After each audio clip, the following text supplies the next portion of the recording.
আল্লাহর কাছে কোনোই কিছুই আল্লাহর কাছে কোনোই কিছুই কমতি পাবে না। আল্লাহ যার দেয় তার কোনো দিন ঘাটতি থাকে না। আল্লাহ যার দেয় তার কোনো দিন ঘাটতি থাকে না। আল্লাহ যার দেয় তার কোনো দিন ঘাটতি থাকে না। রাসূলুল্লাহ বলে, রাসূলুল্লাহ বলে কেউ পরের দেখে, রাসূলুল্লাহ বলে কেউ পরের দেখে হিংসা করো না। হিংসার আগুনে যে জ্বলে সে শান্তি পাবে না। হিংসার আগুনে যে জ্বলে সে শান্তি পাবে না। মুমিনে শোনো না, মরণ সবার হবে ঘনিষ্ঠ। ওই আখিরাতে পুঁজি সবাই নাও করে সঞ্চয়। মুমিনে শোনো না। তারপর দেখো, আমরা দুনিয়ার মানুষ যতই আমার করি না কেন, আল্লাহ পাক আমাদের নসিবে যতটুকু লিখে রেখে দিয়েছেন তার থেকে চুল পরিমাণ বেশিও পাবো না, চুল পরিমাণ কমও পাবো না। যতই হিংসা করি না কেন, যতই অহংকার করি না কেন। তাই অতি সুন্দর ভাষায় প্রিয় কবি কি লিখছে দেখো, জাগার নসিবে যা লেখা আছে, ও জাগার তাকদীরে যা লেখা আছে, পাবে কার গালে হারায় কে গো পাই কে গো কেউ কিছুর বদলে। হারায় কে গো পাই কে গো কেউ কিছুর বদলে। জাগার নসিবে যা লেখা আছে, জাগার নসিবে যা লেখা আছে, পাবে কার গালে হারায় কে গো পাই কে গো কেউ কিছুর বদলে। হারায় কে গো পাই কে গো কেউ কিছুর বদলে। কেউ অল্পতে হয় খুশি কে গো, কেউ অল্পতে হয় খুশি কে গো বেশি বেশি চায়। ওই প্রতিবেশী সুখ দেখে ওই করে গো গায় গায়। ওই প্রতিবেশী সুখ দেখে গায় করে গো গায় গায়। ওই সাগর বলে, ওই সাগর বলে ঢেউ কে কে গো, ওই সাগর বলে ঢেউ কে কে গো কোনতে যেও না। আর বলছে সময় আমায় কে গো ধরতে যেও না। আর বলছে সময় আমায় কে গো ধরতে যেও না। মুমিনে শোনো না, মরণ সবার হবে ঘনিষ্ঠ। ওই আখিরাতে পুঁজি সবাই দাও করে সঞ্চয়। মুমিনে শোনো না। তারপর দেখো, আল্লাহ পাক আমাদের জন্য 5 ওয়াক্ত নামাজ ফরজ করে পাঠিয়েছেন, কিন্তু আমরা মুসলমান কাজ কামের বাহানায় নামাজকে দূরে ঠেলে রেখে দিয়েছি। তো দেখো আল্লাহ পাক সেই নামাজের মধ্যে কতটুকু ফজিলত দান করে গেছে, কত সুন্দর ভাষায় লিখছে দেখো। বলে দয়ার নবী মিলবে সবে, বলে দয়ার নবী মিলবে সবে নামাজ সিজদায়। নামাজি হলো জান্নাতের চাবি কোরআন বলে দেন।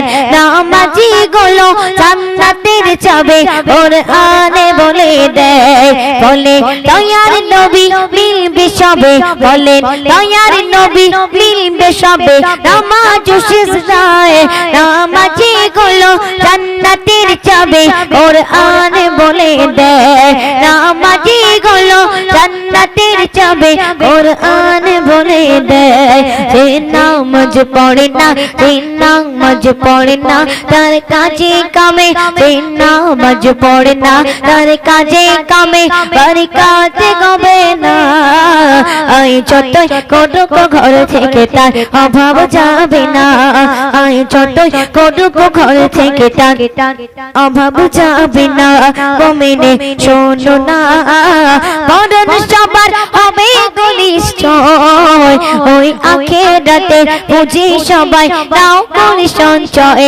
মুমিনে শোনো না, আল্লাহর কাছে, আল্লাহর কাছে কোনোই কিছুই, আল্লাহর কাছে কোনোই কিছুই কমতি পাবে না। আল্লাহ যার দেয় তার কোনদিন ঘাটতি থাকে না আল্লাহ যার দেয় তার কোনদিন ঘাটতি থাকে না রাসূলুল্লাহ বলে রাসূলুল্লাহ বলে রাসূলুল্লাহ বলে কেউ পরের দেখে হিংসা করো না হিংসা আগুনে যে জ্বলে সে শান্তি পাবে না মুমিনে শোনো না মরণ সবার হবে নিশ্চয় ওই আখিরাতে পুঁজি সবাই নাও করে সঞ্চয় মুমিনে শোনো না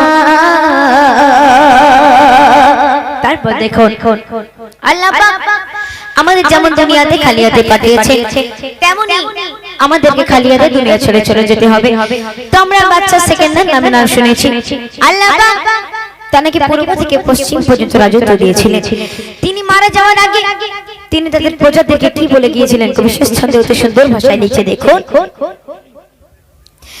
ও গো মরার আগে বলে গেল ও গো মরার আগে বলে গেল বাদশা সেকেন্দার কাপনে বেঁধে রাখবে না কেউ হাত ওঠো আমার কাপনে বেঁধে রাখবে না কেউ হাত ওঠো আমার ও গো মরার আগে ও গো মরার আগে বলে গেল বাদশা সেকেন্দার কাপনে বেঁধে রাখবে না কেউ হাত ওঠো আমার কাপনে বেঁধে রাখবে না কেউ হাত ওঠো আমার কেন মোর জানাজা যখন যাবে বাদশা সেকেন্দার বলছে মোর জানাজা যখন যাবে মোর জানাজা যখন যাবে সবাই দেখতে যেন পায় খানে গাতে বাদশা সেকেন্দার চলে যায় খালি গাতে বাদশা সেকেন্দার